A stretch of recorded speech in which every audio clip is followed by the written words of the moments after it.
Jabatan aktif dinas militer itu masih berkaitan dengan tugas fungsi pokok dalam bidang pertahanan dan keamanan, ya. Kecuali untuk jabatan sipil yang lain, maka yang bersangkutan ataupun anggota TNI aktif harus pensiun. Selesai. Oke, baik, Rahlan. Salah satu hal di pasal 47 itu adalah membolehkan TNI aktif duduk di Kejaksaan Agung dan di Mahkamah Agung. Anda khawatir dengan pasal itu?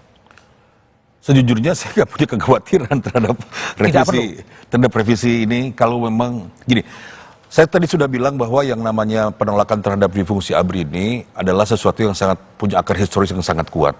Dus pada sebaliknya dukungan terhadap profesionalisme TNI itu juga sangat kuat. Artinya sikap hati-hati masyarakat ini akan terus berjalan dan tidak ada hari libur, begitu Pak Budiman. Nah, mengenai persoalan apakah Jaksa Agung, bukan undang-undang di fungsi ABRI itu bisa kembali, ya kita harus terus cegah dengan Oke, kalau rumusnya adalah soal Kejaksaan Agung dan Mahkamah Agung. Kalau itu kan sebetulnya konsekuensi dari masih adanya peradilan militer kan, sepanjang kita masih belum menempatkan TNI di bawah dalam konteks kejahatan umum itu tidak di bawah pengadilan sipil, ya sepanjang itu pula kan selalu ada kompartemen yang bernama pengadilan militer, dan di situ pasti ada jaksa militer, pasti ada ada juga hakim untuk itu. Jadi memang kalau saya ditanya, kemarin saya diskusi dengan kawan-kawan, saya ditanya apa yang paling saya perhatikan, yang saya paling perhatikan yaitu sebetulnya kalau kita mau menyelesaikan ini soal mengukuhkan supremasi sipil ini, ya PR mengenai pengadilan militer itu yang sebetulnya harus dijawab, diselesaikan begitu. Oke. Nah, kembali kan ke masih ada. Mas Oleh. Jadi apa sih persisnya rumusan pasal 47 yang membolehkan prajurit TNI aktif duduk di posisi Kejaksaan Agung dan di Mahkamah Agung?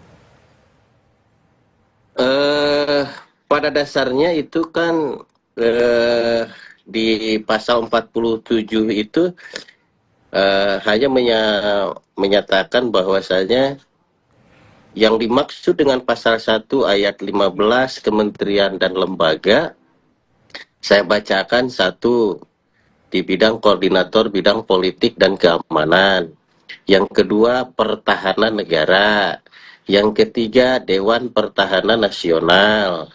Yang keempat, kesekretariatan negara yang membidangi urusan kesekretariatan presiden dan kesekretariatan militer presiden.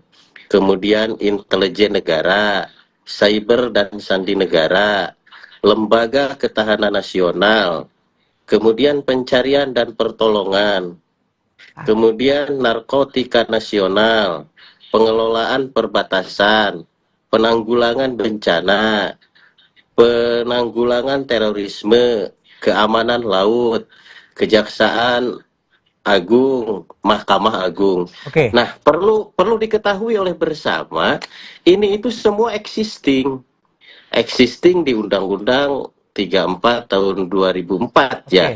Kemudian tambahan-tambahan lain itu kan ada di Kepres kan seperti itu. Nah, kami satukan di dalam undang-undang ini supaya lebih kuat gitu, Pak.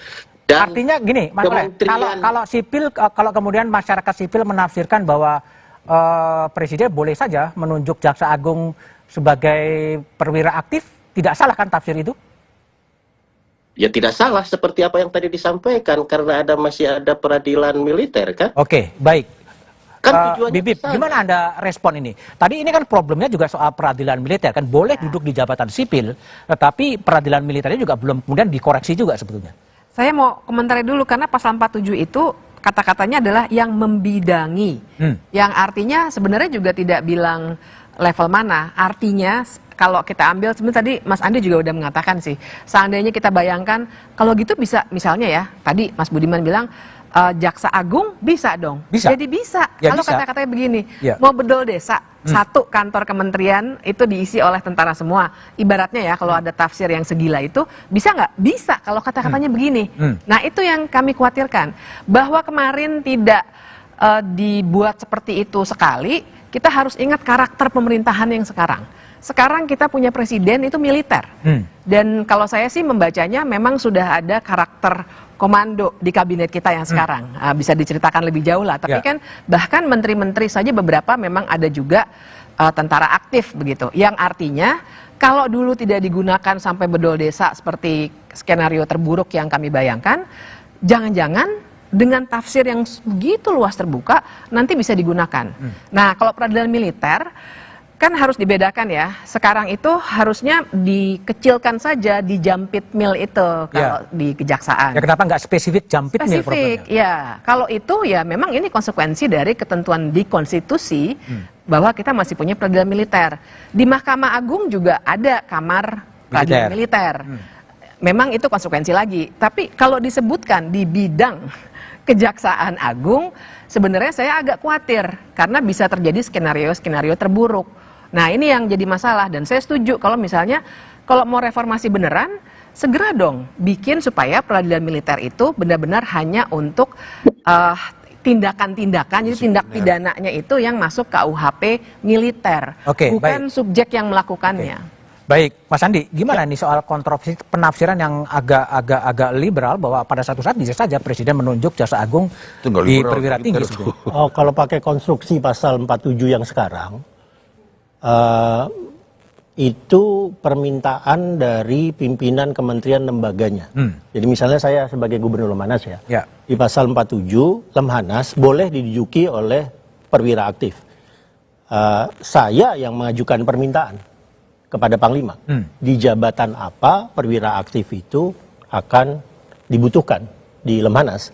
Jadi secara teoritik, saya bisa mengatakan ke Panglima, Lemhanas nggak butuh perwira aktif. Jadi 100% saya isi oleh sipil, bisa. Ya. Atau saya kurangi ya, keberadaan perwira aktif di Lemhanas supaya saya bisa mengisinya dengan pakar-pakar dan seterusnya untuk pendidikan calon jenderal. Bisa. Tapi pasal 47-nya, konstruksinya, itu pimpinannya. Jadi yang saya sebutkan tadi sebagai contoh ya, ada eselon 1 di satu kementerian. Ya, itu permintaan dari menterinya.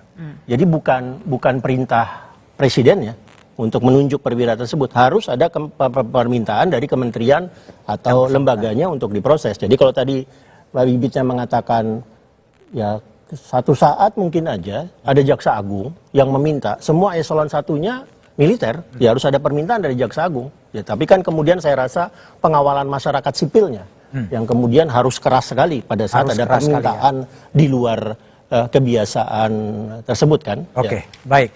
Jadi sebetulnya siapa yang diuntungkan dengan revisi Undang-Undang TNI yang akan disahkan besok? Kita bahas setelah jeda berikut ini.